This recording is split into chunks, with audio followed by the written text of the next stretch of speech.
So hello everyone, welcome back to my new blog. तर सकाळी मी खाल्लं कलिंगड. ते खाऊन झालं आमचं चाललेलं याच्यासोबत थोडं टाईमपास.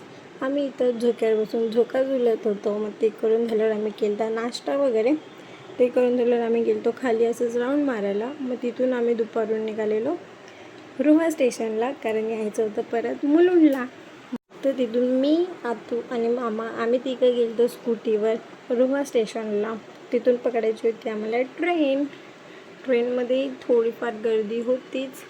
मग एवढा वेळ बसून टाईमपास करून गाणे पिक्चर बघून आमचा प्रवास संपत आलता. फायनली आम्ही कसं तरी मुश्किलीने पोचलो होतो मुलुंडला.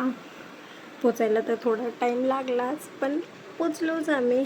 मग मुलुंडला येतेच क्षणी आम्हाला मार्केटला दिसली ही रॅली. तिथे मग आम्ही पाया वगैरे पडून घरी आलो. Thank you for watching. Bye bye bye bye bye bye.